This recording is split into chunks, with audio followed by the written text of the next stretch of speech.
Con la grabación. Bueno, bienvenidos a todos, María, Edu, ayer, no sé si, bueno, Cualquiera. ¿cómo preferís que te diga? Cualquiera. Bueno, Geraldine, Ayelen. Acá estamos con Jean Quillol y online tenemos a Rocío y a Melissa. Les doy la bienvenida a todos y bueno, estamos en la lectura del Bhagavad Gita, tal como es, traducido y dados los significados por A.C. Bhaktivedanta Swami Srila Prabhupada. Chale. Y la semana pasada estábamos en el capítulo 2, el resumen del Bhagavad Gita, y llegamos hasta el verso 64. Y desde el verso 64 hasta el final de ese capítulo, el 72, se dice que es como un grupo de versos. Entonces vamos a leer la traducción del verso 64 y a partir del 65 en adelante leemos traducción y significado. Y se dice que esta última parte del Bhagavad Gita se acuerda que Arjuna había hecho varias preguntas sobre el trascendentalista, cómo se sienta, cómo se ve, y se dice cómo habla. Entonces se dice que en esta última parte se responde cómo camina. Y acá como que la pregunta es cómo camina y la traducción, digamos, de cuál sería esa pregunta es cómo emplea sus sentidos esta persona trascendental, cómo emplea sus sentidos, cómo camina.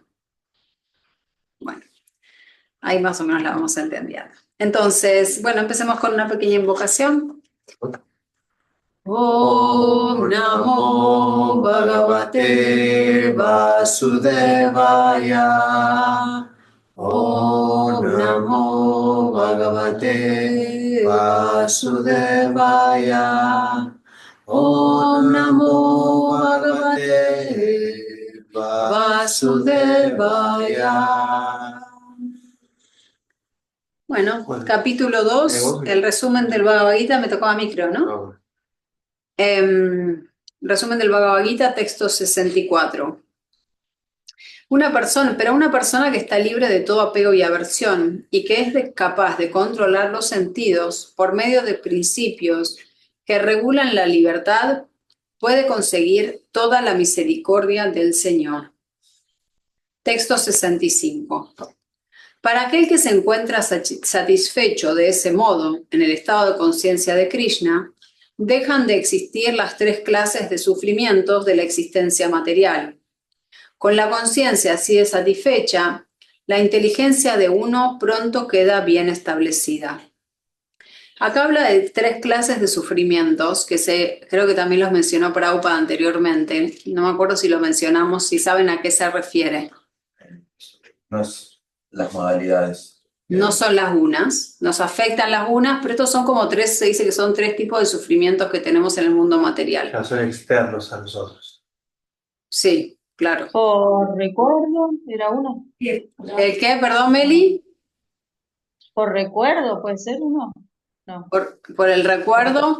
En No. este caso se refiere específicamente a tres cosas, no son las cleyas, creo que Meli, por ahí hay otra set de cosas que nos afectan, por ejemplo, el miedo a la muerte, bueno, pero acá se refiere como tres cosas que interactúan con nosotros y que nos generan incomodidad, malestar o... Una de ellas es... Sufrimiento. Por ejemplo, sufrimiento. la guerra puede ser. Ahí vamos, ahora lo vamos a atar a algo, uno de estos tres. Entonces, lo primero que se dice son las cosas de la naturaleza material. Las cosas de la naturaleza. Por ejemplo, el frío, un huracán, un tsunami, mucho calor. Lo que sea que a cada uno le afecte, a cada uno nos afectan diferentes cosas. A mí, por ejemplo, me afecta más el frío, a Giab le afecta más el calor, ¿sí? Esas cosas que nos... Uy, qué frío, uy, se vino un tsunami, listo. Digamos, cosas que nos pueden afectar de la naturaleza en sí. La segunda son otras entidades vivientes. Por ejemplo, uno está leyendo plácidamente y viene el mosquito, la mosca, el mosquito, y te viene y te molesta y vos estás incómodo. O viene un perro y te muerde. O una persona y te golpea. Claro. Entonces esa es la segunda, otras entidades vivientes. Entonces lo primero dijimos la naturaleza, la segunda son las otras entidades vivientes y la tercera es nuestro propio cuerpo y mente. Me duele la muela, me duele la cabeza, No puedo dejar de tengo pensar. enojo, alguien me hizo algo y tengo enojo y no puedo salir de mi mente. Esas son las tres cosas que cuando se habla de las miserias, en general se habla de esos tres. Acá dice específicamente, tres clases de sufrimientos de la existencia material. Si no tuviéramos un cuerpo material, no tendríamos esos sufrimientos. Entonces, cuando se menciona, ya saben que se está hablando de estos tres. Bien, siguiente verso, espera que no encuentro acá el cursor. 6. Bien, 66. Aquel que no está relacionado con el Supremo mediante el estado de conciencia de Krishna no puede entender, no puede tener ni inteligencia trascendental ni una mente estable, con lo cual no hay posibilidad, Sin lo cual. sin lo cual no hay posibilidad de encontrar la paz. ¿Y cómo puede haber felicidad alguna sin paz? Significado. A menos que uno se halle en el estado de conciencia de Krishna, no hay ninguna posibilidad de tener paz. Así que en el capítulo 5, en el verso 5:29, se confirma que cuando uno entiende que Krishna es el único disfrutador de todos los buenos resultados, del sacrificio y la penitencia, que Él es el propietario de todas las manifestaciones universales y que Él es el verdadero amigo de todas las entidades vivientes, únicamente entonces puede uno disfrutar de verdadera paz. Por lo tanto, si uno no se halla en estado de conciencia de Krishna, no puede haber una meta final para la mente. La perturbación se debe a la falta de una meta última. Y cuando uno está seguro de que Krishna es el disfrutador, propietario y amigo de todos y de todo, puede uno entonces, con una mente estable, hacer que haya paz. Así pues, aquel que se ocupa sin tener una relación con Krishna, sin duda que siempre está acongojado e intranquilo, por mucho que finja disfrutar de paz y adelanto espiritual en la vida. El estado de conciencia de Krishna es una condición apacible que se manifiesta por sí misma y que puede lograrse únicamente en relación con Krishna. Texto número 67. Hola Diego, también se conectó Cele. Bueno, bienvenidos. Hola, buenas tardes. 67 del capítulo 2. Así como un fuerte viento arrastra un bote que se encuentra en el agua, asimismo, uno solo de los errantes sentidos en el que se concentre la mente puede arrastrar la inteligencia del hombre. A menos que todos los sentidos estén dedicados al servicio del Señor, hasta uno de ellos que esté dedicado a la complacencia sensual puede alejar al devoto del sendero del avance trascendental. Como se dice de la vida de Maharaja Ambarish, todos los sentidos deben estar ocupados en el proceso de conciencia de Krishna, pues esa es la técnica correcta para controlar la mente. ¿Se acuerdan del verso donde vimos de Maharaja Ambarish que Maranta contó la historia de la clase pasada? Que él utilizaba todos sus sentidos y todos sus medios para Krishna, ¿no? Que cuando hablaba de Krishna, cuando escuchaba de Krishna, cuando usaba sus piernas para caminar hacia el templo, todo el tiempo y todos sus sentidos los utilizaba para ir hacia la trascendencia, ¿no? Pensar en Dios constantemente. Texto 68. Por lo tanto, oh tú el de los poderosos brazos, todo aquel cuyos sentidos están apartados de sus objetos, tiene sin duda una inteligencia firmemente establecida. Significado. Uno puede contener las fuerzas de la complacencia de los sentidos únicamente por medio del proceso de conciencia de Krishna, u ocupando todos los sentidos en el trascendental servicio amoroso del Señor. Así como a los enemigos se les somete mediante una fuerza superior, de igual modo se pueden someter los sentidos, mas no mediante algún esfuerzo humano, sino solo manteniéndolos ocupados en el servicio del Señor. Aquel que ha entendido esto, que únicamente mediante el proceso de conciencia de Krishna se encuentra uno verdaderamente establecido en el uso de la inteligencia, y que uno debe practicar ese arte bajo la guía de un maestro espiritual genuino, recibe el nombre de sadhaka o, en otras palabras, es un candidato idóneo para la liberación. Texto 69. Lo que es la noche para todos los seres es el período en que el autocontrolado se despierta, y el período en que todos los seres se despiertan es la noche para el sabio introspectivo. Significado. Hay dos clases de hombres inteligentes. Uno es inteligente en relación con las actividades materiales para la complacencia de los sentidos, y el otro es introspectivo y se mantiene alerta en el cultivo de la autorrealización. Las actividades del sabio introspectivo o del hombre sensato son la noche para las personas absortas en lo material. Las personas materialistas permanecen dormidas en esa clase de noche, por no saber nada acerca de la autorrealización. El sabio introspectivo permanece alerta en la noche de los hombres materialistas. El sabio siente un placer trascendental en el adelanto gradual del cultivo espiritual, mientras que el hombre, sumido en las actividades materialistas, encontrándose dormido para la autorrealización, sueña con diversos placeres sensuales, sintiéndose a veces feliz y a veces afligido en su condición dormida.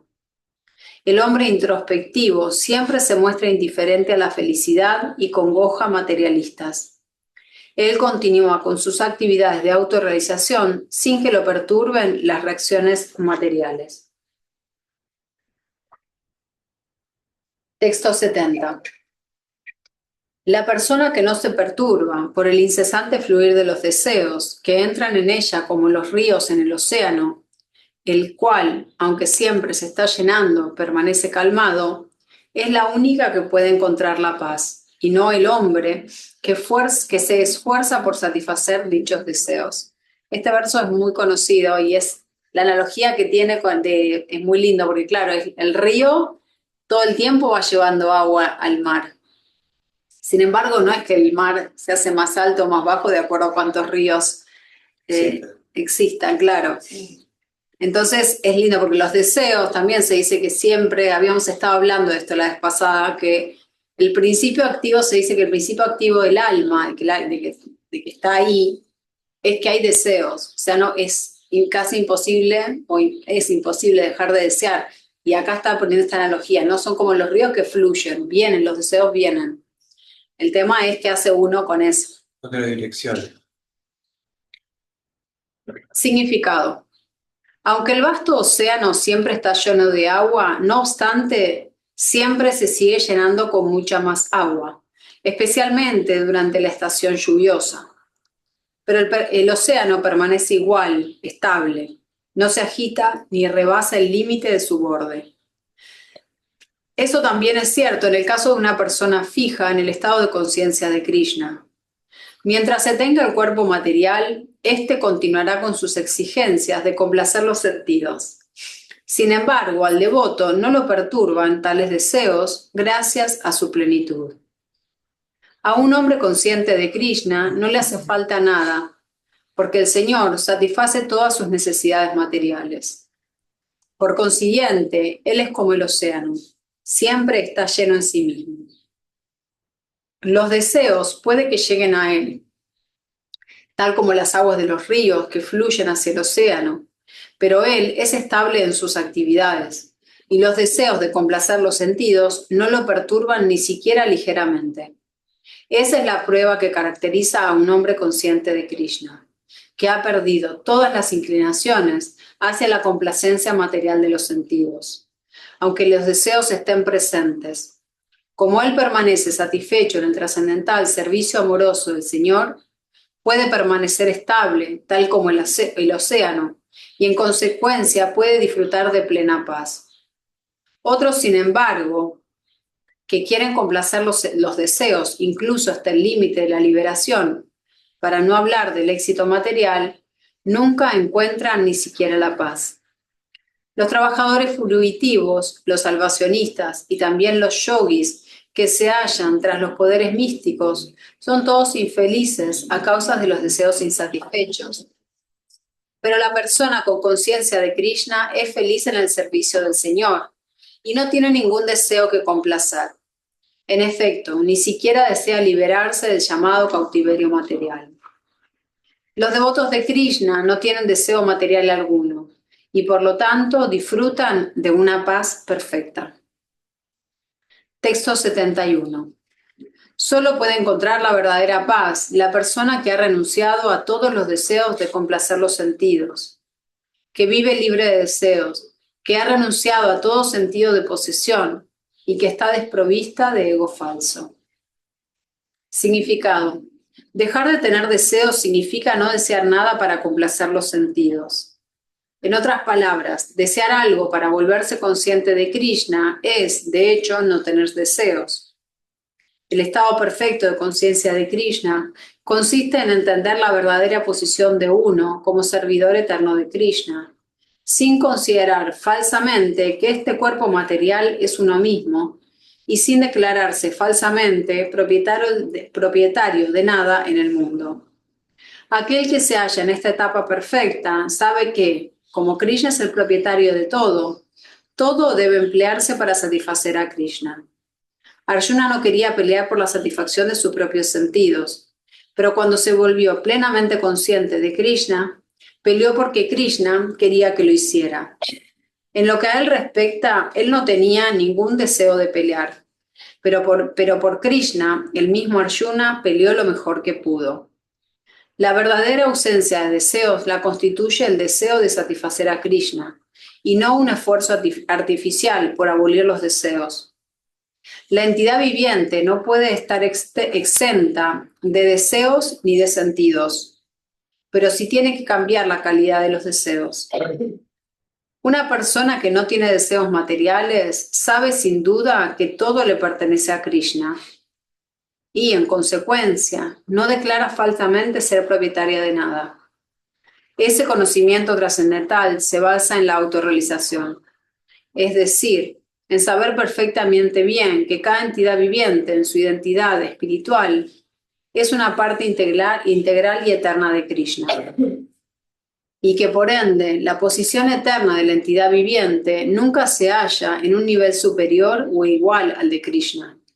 Este concepto de conciencia de Krishna es el principio básico de la verdadera paz. Texto 72. Ese es el camino de la vida espiritual y divina. Después de llegar a ella, el hombre no se confunde. Si incluso a la hora de la muerte uno se encuentra en ese estado, puede entrar en el reino de Dios. Significado. Uno puede llegar al estado de conciencia de Krishna o de vida divina, de inmediato, en un segundo. O puede que uno no alcance ese estado de vida ni siquiera después de millones de nacimientos. Es cuestión únicamente de comprender y aceptar el hecho. Khatvanga Maharaj alcanzó ese estado de vida apenas unos cuantos minutos antes de morir, con solo entregarse a Krishna. Nirvana significa terminar con el proceso de la vida materialista. De acuerdo con la filosofía budista, al completarse esta vida material, solo hay un vacío, pero el Bhagavad Gita enseña algo diferente. La verdadera vida comienza después de que se termina esta vida material. Para el muy materialista es suficiente saber que uno tiene que terminar este modo materialista de vida, pero para las personas que están adelantadas espiritualmente, hay otra vida después de esta vida materialista. Antes de terminar esta vida, si uno tiene la fortuna de volverse consciente de Krishna, de inmediato alcanza la etapa de Brahma Nirvana. No hay diferencia entre el reino de Dios y el servicio devocional del Señor. Como ambos se encuentran en el plano absoluto, estar dedicado al amoroso servicio trascendental del Señor es haber llegado al reino espiritual. En el mundo material hay actividades para la complacencia de los sentidos, mientras que en el mundo espiritual hay actividades de conciencia de Krishna. Lograr el estado de conciencia de Krishna, incluso durante esta vida, constituye el logro inmediato del Brahman. Y aquel que se halla en el estado de conciencia de Krishna, ciertamente que ya ha entrado en el reino de Dios. El Brahman es justo lo opuesto a la materia. Por eso Brahmi Stiti significa no en el plano de las actividades materiales. En el Bhagavad Gita, el servicio devocional del Señor se acepta como la etapa liberada. Por consiguiente, Brahmi Stiti es la liberación del cautiverio material. Srila Bhaktivinoda Thakur ha dicho que este segundo capítulo del Bhagavad Gita, Bhaktivinoda Thakur es un maestro, es el padre del maestro espiritual de Srila Prabhupada, que es quien dio los significados de este Bhagavad Un Gita. gran santo y un O sea, el guru de él era Bhaktisiddhanta Saraswati, Bhaktisiddhanta Saraswati Thakur, y el padre de él, y guru también en cierta forma, es Bhaktivinoda Thakur, que fue un ser muy increíble. Sí. Bueno, entonces acá dice que Srila Bhaktivinoda Thakur ha dicho que este segundo capítulo del Bhagavad Gita resume el contenido del texto completo. Los temas de que trata el Bhagavad Gita son Karma Yoga, Jnana Yoga y Bhakti Yoga. En el capítulo 2 se han discutido claramente el Karma Yoga y el Jnana Yoga. Y también se ha dado un vislumbre del Bhakti Yoga. Todo lo cual se ha presentado como resumen del contenido de todo el texto. Y un devoto una vez me dijo, bueno, si Bhaktivinoda Thakur dijo esto, entonces ya está, terminamos el Bhagavad Gita, listo. ¿Por qué tenemos 16 capítulos más?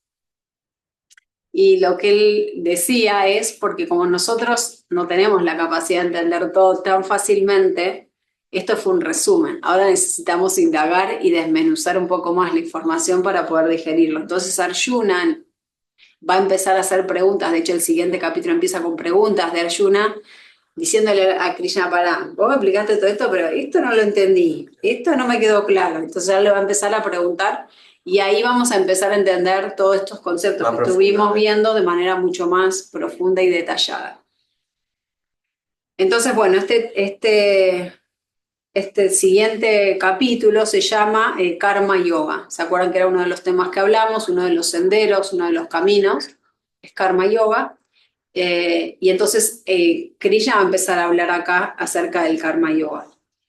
Y lo que se dice es que Arjuna empieza preguntando, porque en este bueno, lo voy a leer para no parafrasear, pero Burijan, que es alguien que también estudió el Bhagavad Gita y nos ayuda a entenderlo mejor y entender los significados de Prabhupada, y hace unos comentarios muy interesantes, dice que Krishna dijo en este segundo capítulo, mantén todas las actividades abominables bien distantes del servicio devocional, que eso él lo llamó Buddhi Yoga. Esta instrucción ha confundido a Arjuna. Entonces dice que el Buddhi Yoga, él lo ve como Bhakti Yoga, ¿sí? Pero literalmente la palabra Buddhi en sánscrito, y a veces este tema de sánscrito que hay una palabra que significa varias cosas, Buddhi significa inteligencia. Entonces lo que dice es que tomando el significado de Buddhi como inteligencia, la orden de Krishna implicaría que Arjuna, por el uso de su inteligencia, debe evitar todas las acciones pecaminosas. Entonces, ¿qué tendría que hacer? No pelear, porque la pelea va a matar a un montón de gente. Entonces, pero al mismo tiempo, Krishna le está diciendo, pelea. Entonces ahora Arjuna está confundido. Pero le dice, pará, me decís que evite las acciones abominables y me decís que use mi inteligencia, pero también me decís que pelee. No estoy entendiendo qué es lo que debo hacer. Entonces así empieza el capítulo con Arjuna un poco confundido. Bien, entonces los primeros versos vamos a ver las preguntas y después vamos a empezar a hablar de Buddhi Yoga en particular. ¿Alguien tiene alguna duda o una pregunta hasta acá? Continúa. Sí, tengo un montón de dudas. Dale. No, yo después trataré de investigar. Bueno, si algo que tenés ganas de que expandamos, decinos. Porque estos son, el Dios es el que le está dando las indicaciones. Krishna es el que le está dando las instrucciones. Pero el otro es un discípulo. Es un primo, es amigo y ahora se entregó como discípulo. Y está con estas contradicciones que bueno, que no entiendo por qué, Está tratando de entender la instrucción de su maestro, digámoslo así. que peleé, que no peleé. Krishna nunca le dijo que no pelee, le dijo usar tu inteligencia. Y para él, eso lo tradujo en decir, pero la inteligencia significa que no mate a mis Estos son parientes. no viene como de todo esto, ahora está escrito, pero viene de boca en boca, Claro. trasladándose en el tiempo, en los miles de años, Sí, hasta que llega en algún momento la escritura. alguien lo escribe porque Sí, con nuestra memoria, que yo no me acuerdo ni qué desayuné, claro. complicado. No, pero no quiero interrumpirlos porque Bueno, continúa y bueno, dale. yo qué hago con la información.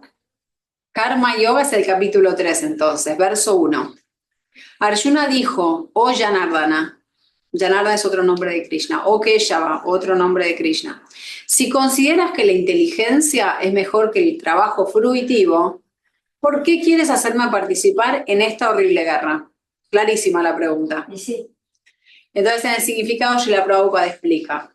En el capítulo anterior, la Suprema Personalidad de Dios y Krishna ha descrito muy minuciosamente la constitución del alma, con miras a salvar a su íntimo amigo Arjuna del océano de la aflicción material. Y se ha recomendado el sendero de la comprensión cabal, Buddhi Yoga, o el cultivo de conciencia de Krishna. Algunas veces se cree erróneamente que el proceso de conciencia de Krishna es inercia, y a menudo aquel que así lo cree se retira a un lugar solitario para volverse plenamente consciente de Krishna, mediante el canto del santo nombre del Señor Krishna. Mas, si no se está adiestrado en la filosofía del proceso de Krishna, no es recomendable ir a cantar el santo nombre de Krishna en un lugar apartado, en el que es probable que uno solo obtenga la adoración fácil de un público inocente. Arjuna también creyó que el proceso de conciencia de Krishna, o Buddhi Yoga, o la inteligencia, aplicada al adelanto espiritual del conocimiento, era algo así como el retirarse de la vida activa y dedicarse a la práctica de penitencias y austeridades en un lugar apartado. En otras palabras, usando como excusa el proceso de conciencia de Krishna, estaba tratando hábilmente de evitar el tener que pelear. Pero como era un alumno sincero, le planteó el asunto a su maestro y le preguntó a Krishna cuál era la mejor manera de obrar. En respuesta a eso, en este tercer capítulo, el señor Krishna explicó minuciosamente el Karma Yoga o el trabajo con conciencia de Krishna. Texto número 2. Entonces, en el primer texto le hizo la pregunta. Sigue hablando Arjuna. Mi inteligencia se ha confundido con tus ambiguas instrucciones. Así que, por favor, o sea, estoy diciendo, Krishna no está siendo muy claro. ¿Qué onda? Por favor, dime en definitiva qué es lo más provechoso para mí. Significado. Como un preludio al Bhagavad Gita, en el capítulo anterior se explicaron muchos senderos diferentes, tales como el Sankhya Yoga, el Buddhi Yoga, el control de los sentidos mediante la inteligencia, el trabajo sin deseo fruitivo y la posición del neófito. Todo ello se presentó de un modo no sistemático. Para poder actuar y llegar a comprender todo, sería necesaria una descripción más organizada. Arjuna quería, pues, aclarar estas cosas aparentemente confusas, de modo que cualquier hombre común pudiera aceptarlas sin incurrir en malas interpretaciones. Aunque Krishna no tenía intenciones de confundir a Arjuna con juegos de palabras, Arjuna no podía entender el proceso de conciencia de Krishna, si se trataba de inercia o de servicio activo. En otras palabras, con sus preguntas está despejando la senda de conciencia de Krishna para todos los estudiantes que quieran comprender realmente el misterio del Bhagavad Gita. Texto 3. La Suprema Personalidad de Dios dijo, oh Inmaculado Arjuna, ya he explicado que hay dos clases de hombres que tratan de comprender el ser. Algunos se inclinan a entenderlo mediante la comprensión filosófica empírica y otros se inclinan a entenderlo mediante el servicio devocional. Todavía no le está contestando la pregunta, No. digamos, ¿no? Bueno, significado. En el capítulo 2, verso 39, el Señor explicó dos clases de procedimientos, a saber, el Sankhya Yoga y el Karma Yoga o Buddhi Yoga. En este verso el Señor explica lo mismo más claramente. El Sankhya Yoga o el estudio analítico de la naturaleza, del espíritu y de la materia es para personas que están inclinadas a especular y entender las cosas mediante el conocimiento experimental y la filosofía. La otra clase de hombres trabajan con conciencia de Krishna, tal como se explica en el verso 61 del capítulo 2. El Señor también ha explicado en el verso 39 que por el hecho de trabajar según los principios del Buddhi Yoga o el cultivo de conciencia de Krishna, uno puede liberarse de las ataduras de la acción, y lo que es más, el proceso no tiene ninguna imperfección. El mismo principio se explica más claramente en el verso 61, que este Buddhi Yoga consiste en depender por entero del Supremo, o más específicamente de Krishna, y de ese modo todos los sentidos pueden ser puestos bajo control muy fácilmente. Por lo tanto, ambos yogas son independientes, y como la religión y son independientes como la religión y la filosofía. La religión sin filosofía es sentimentalismo, o a veces fanatismo, mientras que la filosofía sin religión es especulación mental. La meta última es Krishna, porque los filósofos que también están buscando sinceramente la verdad absoluta llegan por último al plano de conciencia de Krishna. Esto también se afirma en el proceso indirecto. Esto también se afirma, me perdí un segundo, espera. ¿Dónde está? Esto también se afirma en el Bhagavad Gita. Todo el proceso consiste en entender la verdadera posición del ser en relación con el superser. El proceso indirecto es la especulación filosófica mediante la cual gradualmente uno puede llegar al plano de conciencia de Krishna. Y el otro proceso consiste en relacionar todo con Krishna, con conciencia de Krishna.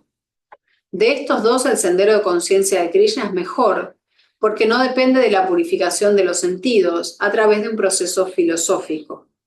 El proceso de conciencia de Krishna es de por sí el proceso purificador, y en virtud del método directo del servicio devocional, el proceso es sencillo y sublime simultáneamente. Texto 4. Uno no puede liberarse de la reacción por el simple hecho de abstenerse de trabajar, ni puede uno lograr la perfección únicamente por medio de la renunciación. Significado. Bueno, Se puede adoptar, sí, está muy bueno. Está bueno porque dice que uno, si no hace nada, igual va a tener una reacción. Y por renunciar, por no dejar de hacer nada, tampoco va a lograr la perfección. O sea, uno tiene que hacer, tiene que cumplir con su trabajo ya asignado, digamos, en esta vida. Tiene que cumplirlo. Después el karma va a venir. Siempre viene. La reacción, digamos, La a tu reacción acción. siempre viene. Pero si tu acción vos la haces con conciencia de Krishna y la haces con conciencia de lo que estás haciendo, es posible que la reacción sea buena. Entonces uno no hay que dejar, nunca podemos dejar de hacer cosas. Ahí me quedó más claro porque vos dijiste. Claro, no basta solamente con tener conciencia de Krishna y ya está, y me salvé. Sino que tenés que seguir con tus obligaciones. ¿Sí? Tenés que seguir con tus obligaciones. Si vos no cumplís con tus obligaciones, estás faltando también al proceso de conciencia de Krishna. Significado. Se puede adoptar la orden de vida de renuncia cuando el cumplir con los deberes de la forma prescrita lo ha purificado a uno. Eso dice algo distinto, porque lo que dice es que una vez que te purificaste y llegaste a un nivel muy elevado, ahí sí vos podés renunciar a tus deberes. Eso es lo que está diciendo acá Prabhupada. Pero primero hay que llegar a ese estado. Mientras tenés que seguir haciendo tus deberes prescritos. Esto me cierra más todo lo que están diciendo ahora, estoy entendiendo más esta parte. Buenísimo. Lo anterior estaba para mí confuso. Bueno, Arjuna también estaba confundido. Así que mira, nos está aclarando a todos. Sí. Bien, esos deberes únicamente se estipulan para purificar el corazón de los hombres materialistas. Si no hay purificación, no se puede lograr el éxito con la adopción precipitada de la cuarta orden de la vida, sañás. Según los filósofos empíricos... Sañás quiere decir renunciante. Sí. Según los filósofos empíricos, simplemente con adoptar sañás o renuncia o retirarse de las actividades fruitivas, uno se vuelve al instante igual que Narayan. Pero el señor Krishna no aprueba este principio. Si no hay purificación del corazón, el sañás es simplemente una perturbación del orden social. En cambio, si alguien emprende el servicio trascendental del Señor, incluso sin desempeñar sus deberes prescritos, el Señor acepta lo poco que pueda adelantar en la causa, Buddhi Yoga. Hasta una mínima ejecución de esos principios le permite a uno superar grandes dificultades. Texto número 5. Todo el mundo está forzado a actuar irremediablemente conforme a las cualidades que ha adquirido de las modalidades de la naturaleza material. Por lo tanto, nadie puede dejar de hacer algo, ni siquiera por un momento. Significado. Es propio de la naturaleza del alma el estar activa siempre. Esto es lo que yo decía antes. Y no es solo una cuestión de la vida en el cuerpo. Sin la presencia del alma espiritual, el cuerpo material no se puede mover. El cuerpo es únicamente un vehículo muerto que debe ser puesto en funcionamiento por el alma espiritual, la cual siempre está activa y no puede detenerse, ni siquiera por un momento. Debido a ello, el alma espiritual tiene que dedicarse al buen trabajo del proceso de conciencia de Krishna, pues de lo contrario se va a dedicar a ocupaciones dictadas por la energía ilusoria. En contacto con la energía material, el alma espiritual contrae las modalidades materiales, y para purificar al alma de esa clase de propensiones es necesario ocuparse de la ejecución de los deberes prescritos que se estipulan en los yastras, en las escrituras. Pero si el alma se dedica a su función natural de conciencia de Krishna, todo lo que sea capaz de hacer es bueno para ella. El Srimad Bhagavatam, que es otro libro que también nosotros estudiamos, en el canto 1, capítulo 5, verso 17, afirma lo siguiente. Si alguien emprende el proceso de conciencia de Krishna, aunque no siga los deberes que se prescriben en los yastras, ni ejecute el servicio devocional debidamente, y pese a que caiga del nivel que marca la pauta, ello no lo hace perder nada ni le ocasiona ningún mal.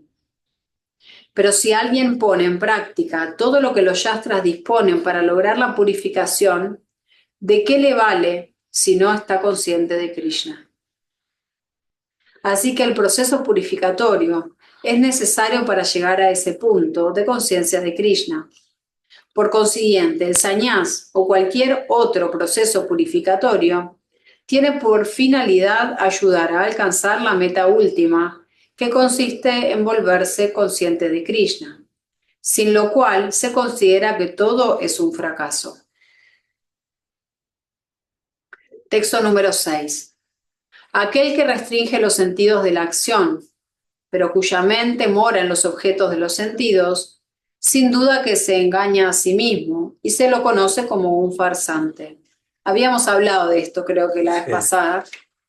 Esta sería como la persona que decide irse a la montaña, deja todo, pero que en realidad no está listo. O sea, entonces acá Krishna dice, ese es un farsante, porque dice que controla sus sentidos, dice que es un renunciado, pero en realidad su mente está pensando, uy, ¿qué voy a comer hoy? Uy, dejé a mi señora allá, le extraño. Me recordará por lo que estoy haciendo. Claro, también el ego.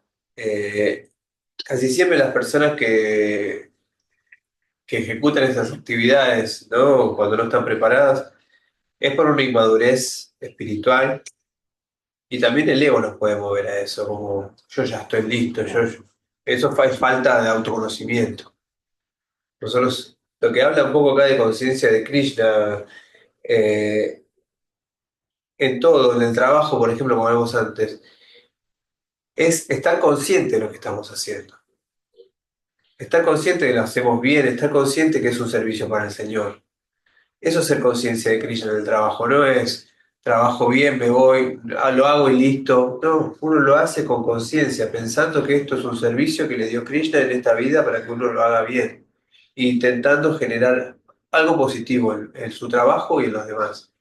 Eso es ser consciente de Krishna, no hacerlo porque sí, me lo saco encima. Nos puede pasar porque somos humanos, pero la intención es esa, Sí, si soy un barrendero, barrer lo mejor que lo puedo. mejor que puedo. Sí, tal cual. Sí. Esa es la conciencia que tenemos que tener y ofrecerlo. Señor, yo soy un barrendero, voy a barrer en la calle lo mejor que pueda para vos.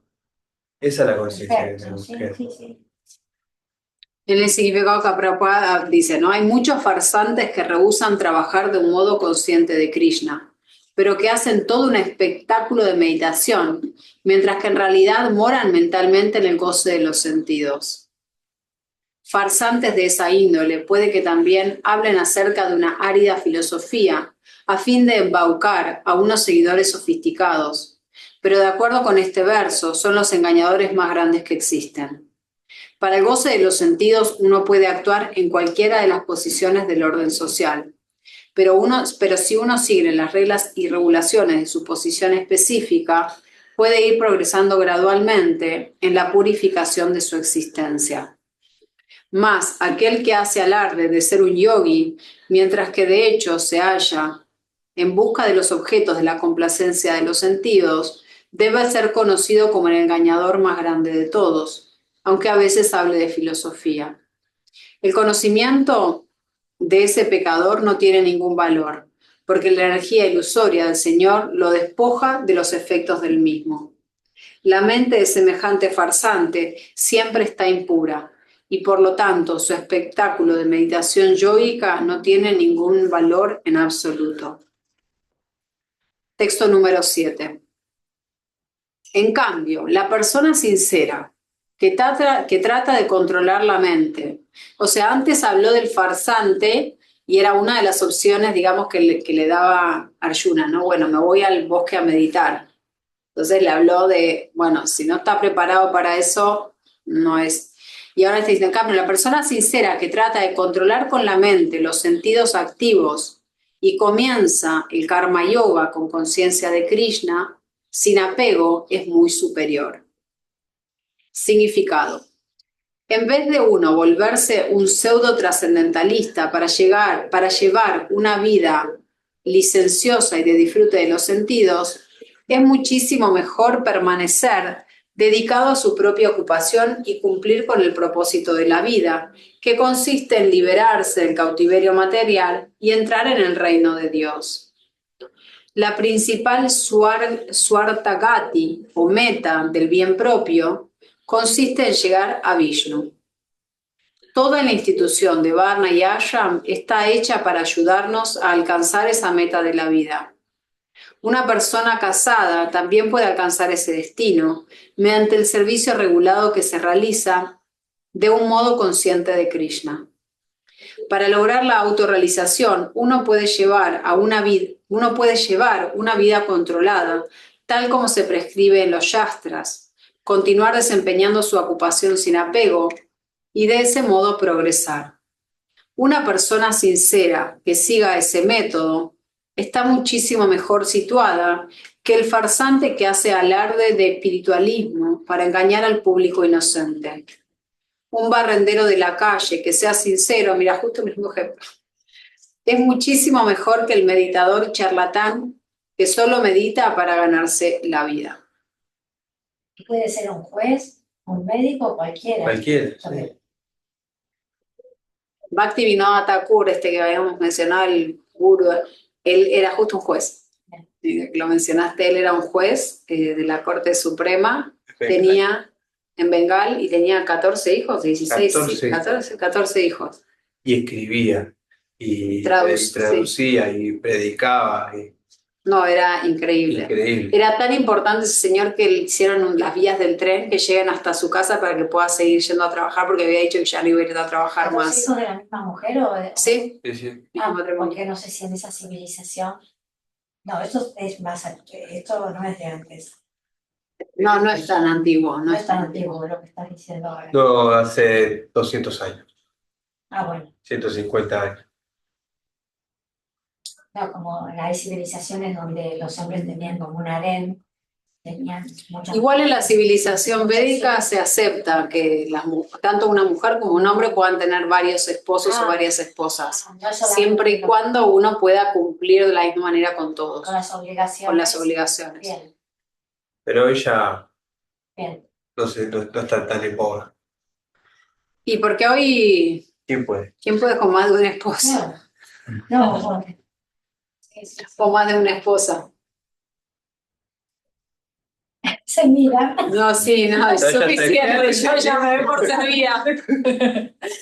Bien, Mira, cómplices. sí. Texto 8. Bien. Desempeña tu deber prescrito, pues hacerlo es mejor que no trabajar. Sin trabajar uno no puede ni siquiera mantener el cuerpo físico. Significado. Hay muchos pseudo meditadores que se hacen pasar por personas de alta alcurnia y grandes profesionales que afirman falsamente haber sacrificado todo con el propósito de avanzar en la vida espiritual. El señor Krishna no quería que Arjuna se convirtiera en un farsante. Más bien, el señor deseaba que Arjuna desempeñara sus deberes prescritos, tal como se estipulan para los kshatriyas, los guerreros. Arjuna era un hombre casado y un general del ejército, y por consiguiente, para él era mejor permanecer en esa posición y ejecutar sus deberes religiosos, tal como se prescriben para el kshatriya casado. Esa clase de actividades limpian gradualmente el corazón del hombre mundano y lo liberan de la contaminación material. La supuesta renunciación con la intención de ganarse la vida nunca la aprueba el Señor, ni ninguna escritura religiosa. Al fin y al cabo, uno tiene que mantener el cuerpo y el alma juntos, mediante algún trabajo. El trabajo no se debe abandonar caprichosamente sin la purificación de las propensiones materialistas. Cualquiera que se halle en el mundo material está poseído sin duda de la impura propensión a enseñorearse de la naturaleza material, o en otras palabras, de la propensión a complacer los sentidos. Esa clase de propensiones contaminadas tienen que purificarse mediante los deberes prescritos, y si no se ha hecho, uno nunca debe tratar de convertirse en un supuesto trascendentalista, renunciando al trabajo y viviendo a costa de los demás. Aparte, cuando uno hace bien su trabajo, también está esa sensación de deber cumplir, ¿no? Ay, total. Y eso es algo muy satisfactorio, ¿no? De hacerlo bien, hacer el deber cumplido. Yo supongo que cuando uno es un farsante, está todo el día en ansiedad, porque puede ser descubierto en cualquier momento, no es real, es mentiroso. Como un estafador. estafador o alguien que dice que tiene poderes místicos o Claro. que puede salvar vidas. Llega un momento que alguien lo va a descubrir, o va a estar todo el tiempo en ansiedad. Entonces uno tiene que hacer su trabajo lo mejor posible. Y es verdad, pero cuando uno le mentía a su mamá y decía, aunque sea una mentirita piadosa, estabas en la ansiedad. Claro, en ansiedad. Pues yo, por lo menos. Sí, tal cual. Y aparte, la mentira, como dice el dicho, es verdad, tiene patas cortas. En algún momento, uno tiene que ser sincero. Lo que le tocó en nuestra vida, hacerlo lo mejor posible. Y si quiere cambiar ese trabajo, también está en su posibilidad. Pero también tiene que ser consciente que va a ser difícil y tiene que hacerlo lo mejor posible. Es la única manera que podemos hacerlo, lo mejor que podamos. Después el resultado vendrá. Pero nosotros tenemos que hacerlo conscientes, ¿no? De cualquier cosa que hacemos. Esta clase, nosotros venimos y tratamos de hacerlo mejor. Después vemos el resultado, ¿no? Todo lo que hacemos es así en la vida. Por eso uno, acá dice, renunciando a lo fruitivo, ¿no? Al resultado. Hacerlo como mejor puedas y en servicio al Señor. Y esa es una manera también de sobrepasar todas las angustias que puede traer un trabajo, ¿no? O un deber prescrito, o ser padre, ser madre, ser hijo. Trae desafíos, trae angustias. Y entonces una forma de poder sobrepasar eso es siendo consciente de Krishna, ofreciéndolo, ¿no? Estoy haciendo lo mejor que puedo, Señor, te lo entrego a vos.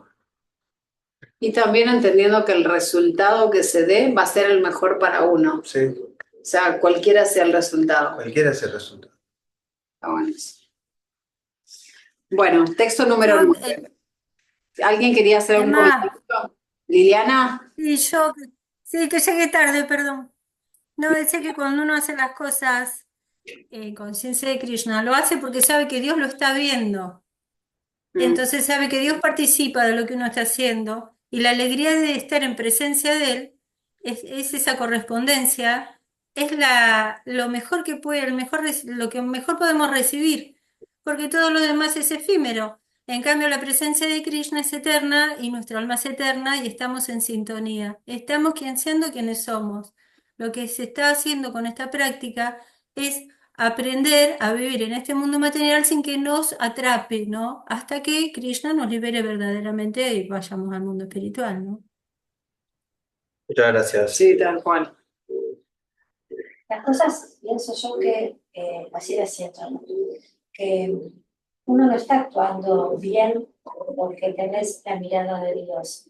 Hay algo adentro tuyo que hace que vos actúes bien por el prójimo, por tu hijo, por el universo, pero no porque voy a ser juzgado, porque si no sería como bastante hipócrita, y yo lo hago bien porque Dios me va a castigar. Pero nosotros no hablamos de Dios castigado.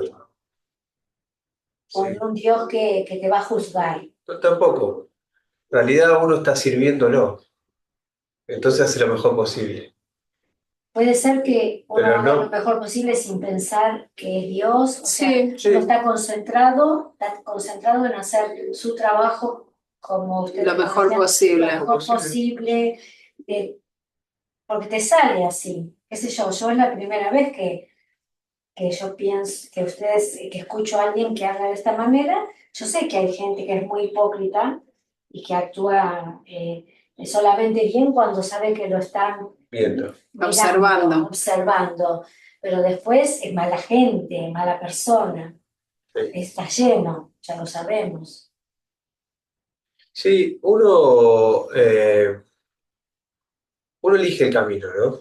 Uno puede ser una buena persona y piadoso, pero si no elige algo más allá, superior, Sí, se va a quedar acá, va a volver a este plano, porque está pegado al disfrute, a los hijos, a la familia, al buen hogar. sí, También son apegos materiales. Quizás nosotros tenemos la concepción de que esos apegos materiales son los buenos y nosotros los malos, pero en realidad son todos apegos materiales. Tenemos apegos buenos y apegos malos, pero todos en el fondo son apegos. Si uno no busca algo superior, es difícil que uno pueda Salir del mundo trascender del mundo material. Entonces, por eso uno hace este trabajo y este proceso de conciencia de Krishna, que quiere decir conciencia en Dios, de tener a Dios en su conciencia, en su mente. sí. Entonces, por eso este proceso, este trabajo, este desafío que tenemos de conectarla, todo lo que hacemos con Dios, para que eso vaya purificando lo que hacemos y poder trascender este mundo material, que nuestra alma deje de estar en este mundo de sufrimiento, que podamos ir a otro estadio. El día de la muerte. Pero, claro, Claro. sí.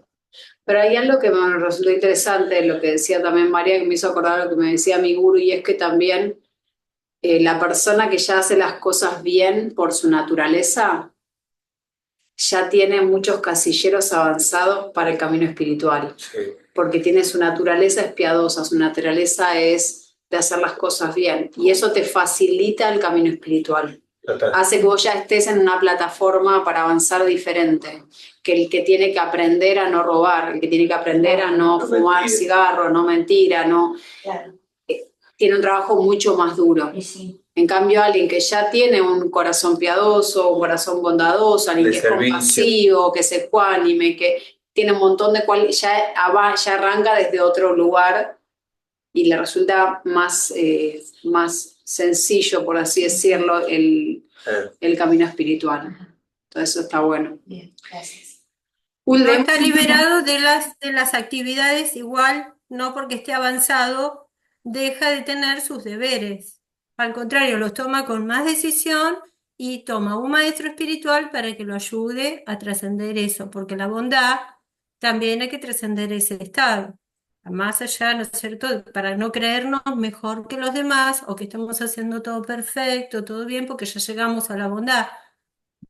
Claro, es como decía Yam, igual todo lo que como decía Yam, ¿no? Que es todo igual nos sigue atando el mundo material, incluso la bondad, Claro. como dice acá Liliana, que especifica, está buena esa aclaración.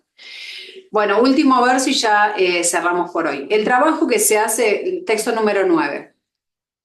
¿Sí, lo leo? Sí. Sí. El trabajo que se hace como un sacrificio en honor de Vishnu debe realizarse, pues de lo contrario, el trabajo lo ata a uno a este mundo material. Así que, oh hijo de Kunti, desempeña tus deberes prescritos para la satisfacción de él, y de ese modo siempre permanecerás libre del cautiverio. Significado. Como uno tiene que trabajar hasta para la simple manutención del cuerpo, los deberes prescritos para una determinada posición social y una determinada calidad se han hecho de modo tal que ese propósito pueda cumplirse. Gyagya significa el señor Vishnu o las ejecuciones de sacrificio. Todas las ejecuciones de sacrificio también están hechas para la satisfacción del señor Vishnu. Los Vedas estipulan: ya sea que uno realice los yagyas prescritos o sirva directamente al señor Vishnu, cumple con el mismo propósito. El proceso de conciencia de Krishna consiste pues en la ejecución de yagya, tal como se prescribe en este verso. La institución Varna Ashram también apunta a la satisfacción del señor Vishnu.